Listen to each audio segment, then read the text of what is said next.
Assalamualaikum warahmatullahi wabarakatuh. Perkenalkan, nama saya Siti Rahmaulandari, Prodi Ekonomi Syariah 6B. Di sini saya akan memaparkan sedikit tentang investasi dalam Islam, yakni untuk memenuhi tugas UAS mata kuliah Manajemen Portofolio dan Investasi Islam yang diampu oleh Bapak Haji Temi Wijaya SEMH. Baik, untuk yang pertama ialah pandangan Islam sendiri terhadap investasi Islam. Islam mengajarkan umatnya untuk berusaha mendapatkan kehidupan yang lebih baik di dunia maupun di akhirat. Memperoleh kehidupan yang baik di dunia maupun di akhirat ini dapat menjamin tercapainya kesejahteraan lahir dan batin. Salah satu cara untuk mencapai kesejahteraan tersebut ialah dengan melakukan kegiatan investasi.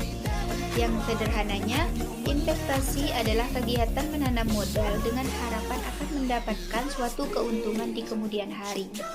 Investasi sesungguhnya merupakan kegiatan yang sangat berisiko karena dihadapkan dengan dua kemungkinan, yaitu untung dan rugi. Artinya, ada unsur ketidakpastian.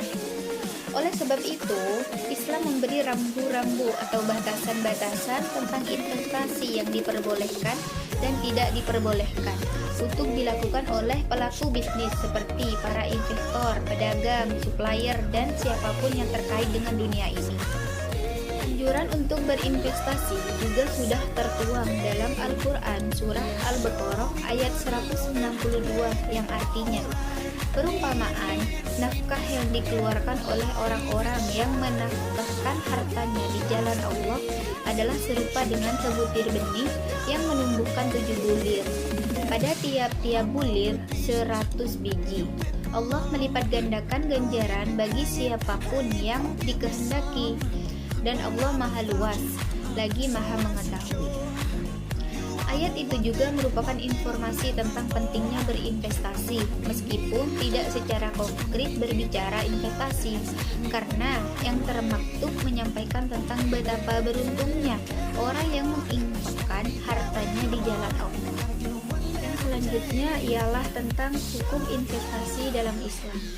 Seperti yang sudah dijelaskan di atas, bahwa investasi dalam Islam hukumnya diperbolehkan. Islam turut mendukung umatnya untuk memiliki kemerdekaan dalam hal keuangan, termasuk dalam investasi. Sebagai informasi dalam Islam, investasi disebut dengan mudharabah, atau yang memiliki arti menyerahkan sejumlah modal kepada orang yang berdagang sehingga si investor mendapat bagi hasil dari keuntungan tersebut.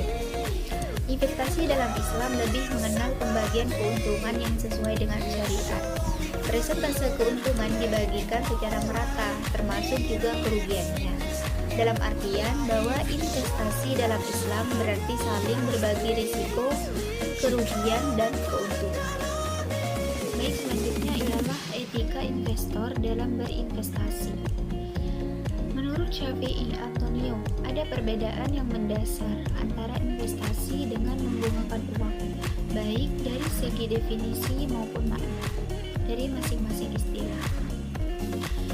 Investasi adalah jenis kegiatan usaha yang mengandung risiko karena berhadapan dengan unsur ketidakpastian, sehingga berpengaruh terhadap return yang tidak pasti dan tidak tetap.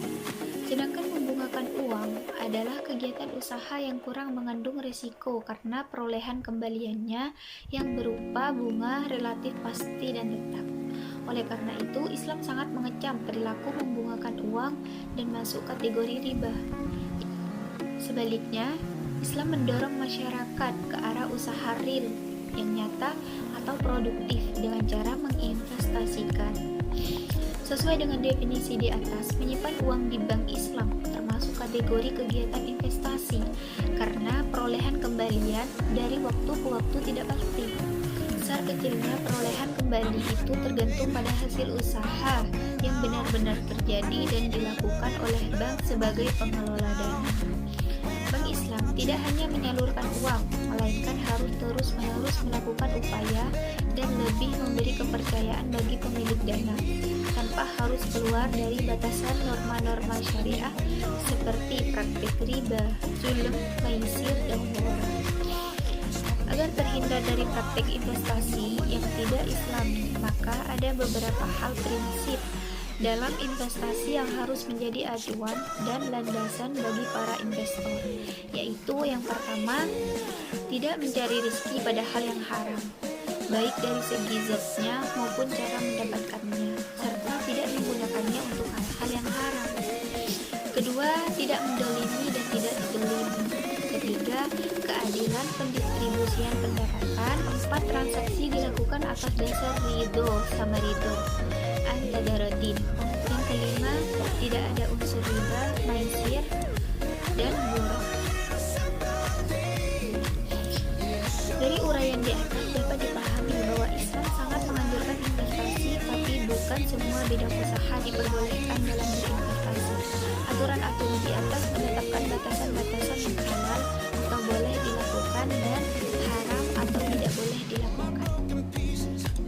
Kemudian prinsip umum investasi dalam Islam, yaitu ada 3. Yang pertama, menghindari riba. Yang kedua, menghindari ghuror. Yang ketiga, menghindari maisir atau perjudian. Dan kelebihan investasi yang sesuai syariah, yaitu ada 4 macam.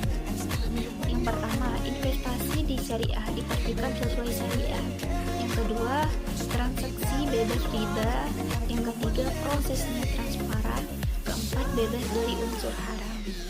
Baik, mungkin hanya ini yang dapat saya sampaikan. Saya Siti Rahma Wulandari undur diri. Wassalamualaikum warahmatullahi wabarakatuh.